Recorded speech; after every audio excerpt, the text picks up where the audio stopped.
वो उन लोगों की अचानक मेन स्ट्रीमिंग हो गई। ये जरूर हुआ।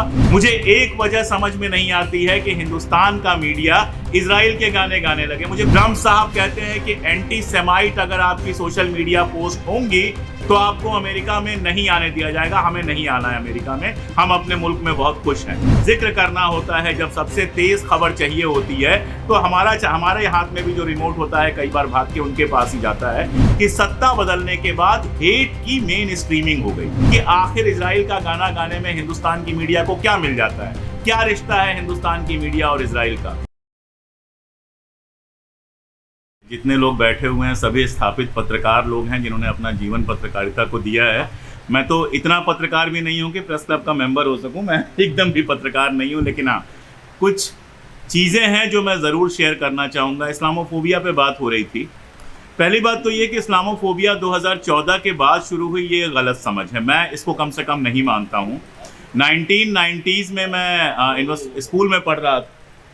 1990s में मैं स्कूल में पढ़ रहा था, 12वीं में था मैं, और उस समय दैनिक जागरण की मैं नाम लेकर कह रहा हूँ, और दैनिक जागरण अकेला नहीं था। तमाम हिंदी अखबारों की आप रिपोर्टिंग उठाकर देख लीजिए और आपको समझ में आएगा कि इसकी जड़ें कितनी पुरानी थी।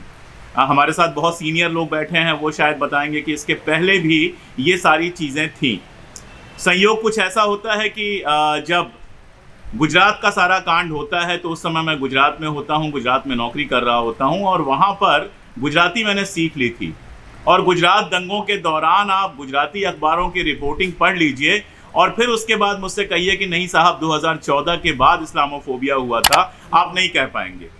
एक बात हमको स्वीकार करनी होगी कि आज़ादी की लड़ाई और उसके बाद मुस्लिम लीग और हिंदू महासभा का सारा तमाशा और विभाजन, ये ऐसी चीज़ें थीं जिसने हमारे देश की जड़ में ही इस्लामोफोबिया या इस तरह का, बल्कि उसके लिए एक दूसरा शब्द मैं उपयोग करूं बहुत बेहतर लगता है मुझे, सांप्रदायिक घृणा का, कम्युनल हैट्रेड का बीज हमारे देश के बनने के साथ ही डाल दिया था। फर्क सिर्फ इतना था कि जो लोग गद्दियों पर बैठे हुए थे, जो लोग देश के हुक्मरान थे, चाहे वो जवाहरलाल नेहरू हों चाहे उसके बाद के लोग हों, वो कम्युनल लोग नहीं थे। वो लोग अपने लेवल पर कोशिश कर रहे थे कि ये जो विषबेल बोने की कोशिश की जा रही है इसको जितना कंट्रोल में रखा जा सके, जितना इसको काटा छांटा जा सके, जितना कम किया जा सके उतना बेहतर है।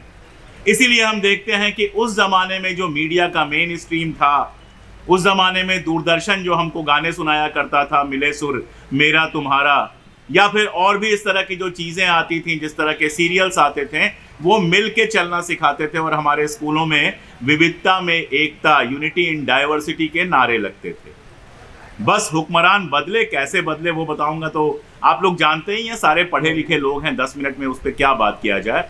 हुक्मरान बदले और जो लोग बहुत दिनों से चुप थे, जिन लोगों को मेन स्ट्रीम में आने का मौका नहीं मिल रहा था, वो उन लोगों की अचानक मेन स्ट्रीमिंग हो गई। ये जरूर हुआ कि सत्ता बदलने के बाद हेट की मेन स्ट्रीमिंग हो गई, जो हम खुद उसको बार बार मेन स्ट्रीम कहते हैं। भाई ने बिल्कुल सही कहा कि वो कोई मेन स्ट्रीम नहीं है, वो कारपोरेट मीडिया है। लेकिन हकीकत ये है कि जब मीडिया का जिक्र करना होता है, जब सबसे तेज खबर चाहिए होती है, तो हमारे हाथ में भी जो रिमोट होता है कई बार भाग के उनके पास ही जाता है। इस हद तक की मेन स्ट्रीमिंग तो हुई है, और ये मेन स्ट्रीमिंग 90 के दशक के बाद सिर्फ हिंदुस्तान में नहीं हुई है, पूरी दुनिया में हुई है।